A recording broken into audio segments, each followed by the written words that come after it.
Munro ಒಪ್ಪಂದದ ವಿಷಯದ ಬಗ್ಗೆ ಮಾತನಾಡಬೇಕಂತೆ. ಗುಡ್ ಮಾರ್ನಿಂಗ್ ರಾಣಿ ಸಾಹೇಬ್.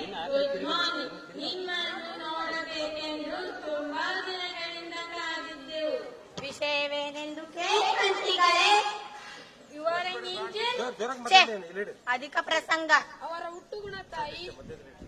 ನಾವು ಇಲ್ಲಿಗೆ ಬಂದದ್ದು ಮನ್ರೋ ಒಪ್ಪಂದದಂತೆ ನೀವು ಕೊಡಬೇಕಾದ ಕಪ್ಪ ಕೇಳಲು. ಏನು ಕಪ್ಪ? ನಾವು ನಿಮಗೆ ಕಪ್ಪ ಕೊಡಬೇಕೇ? ಕಬ್ಬು ತಿನ್ನುವುದಕ್ಕೆ ಬಿಟ್ಟ ತಪ್ಪಿಗೆ ಕೂಲಿಯನ್ನು ಬೇರೆ ಕೊಡಬೇಕೇ? ಏಕೆ?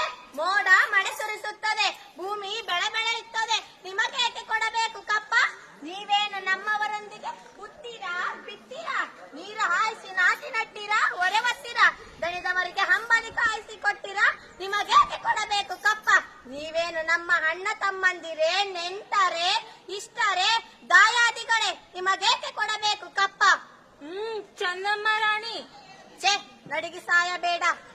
ಇಷ್ಟು ಕಷ್ಟದಲ್ಲೂ ಇಷ್ಟೊಂದು ಜಪವೇ? ಅದು ಕನ್ನಡಿಗರ ಹುಟ್ಟುಗುಣ. ಹೀಗೆ ಚಂಬ ಕೊಚ್ಚಿಕೊಂಡ ಮೈಸೂರು ಮಣ್ಣು ಪಾಲಾಯಿತು. ಅದು ನಿಮ್ಮ ವೀರತನದಿಂದಲ್ಲ, ವಂಚನೆಯಿಂದ.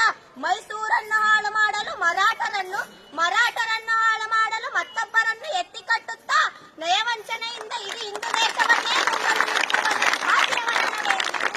ಎಚ್ಚರಿಕೆ. ಕಿತ್ತೂರು ರಾಣಿ ಚೆನ್ನಮ್ಮನ ಎದುರು ಕಪ್ಪ ಕೇಳುವವರ ನಾಲಿಗೆ ಸೀಳಿ ಹೋದಿತು. ಇನ್ಸಲ್ಟ್ ರಾಣಿ ಸಾಹೇಬ್, ಇನ್ಸಲ್ಟ್. ನೀವು ಕಂಪನಿಯ ಕಟ್ಟಲೆಯನ್ನು ಮೀರುತ್ತಿದ್ದೀರಿ. ನಿಮ್ಮ ಕಂಪನಿಯವರಿಗೆ ನಮ್ಮ ನಾಡಲ್ಲಿ ನಿಲ್ಲಲು ಜಾಗದ ಭಿಕ್ಷೆ ಕೊಟ್ಟವರೇ ನಾವು. ಕಟ್ಟಲೆ ಮಾಡುವ ಅಧಿಕಾರ ನಮ್ಮದು. ಮನ್ರೋ ಒಪ್ಪಂದದಂತೆ ಕಿತ್ತೂರ ಮೇಲೆ ನಮಗೆ ಅಧಿಕಾರವಿದೆ. ಏನಂದ್ರೆ? ಕಿತ್ತೂರಿನ ಮೇಲೆ ಅಧಿಕಾರವಿದೆಯೇ? ಕಿತ್ತೂರೇ ನಿಮ್ಮಪ್ಪ ತಾತಂದಿರು ಗಳಿಸಿಟ್ಟ ಆಸ್ತಿ ಏನು? ಎಂಜಲು ನಾಯಿಗಳಿಗೆ ರೊಟ್ಟಿ ಚೆಲ್ಲಿ ಅಂಜನೆ ಮನೆಯೊಳಗೆ ನುಗ್ಗಿ ವಂಚನೆಯಿಂದ ಕೊರಳು ಕೊಯ್ಯುವ ಸ್ವಭಾವ ಕನ್ನಡಿಗರದಲ್ಲ. ಹೋಗು, ನಿನಗೆ ಜೀವದಾನ ಮಾಡಿದ್ದೇನೆ. ಚೆನ್ನಮ್ಮ ರಾಣಿ, ನೀವು ಸಿರಿಮದ್ದಿನ ಮೇಲೆ ಕುಳಿತು ಬೆಂಕಿಡಿದ ಆಟವಾಡುತ್ತಿದ್ದಿ. ಬದುಕುವ ಆಸೆ ನಿಮಗೂ ಇಲ್ಲ, ನಿಮ್ಮನ್ನು ಉಳಿಸುವ ಆಸೆ ನಮಗೂ ಇಲ್ಲ. ಹೋಗು. ಓ, ಆಲ್ ರೈಟ್, ಆಲ್ ರೈಟ್.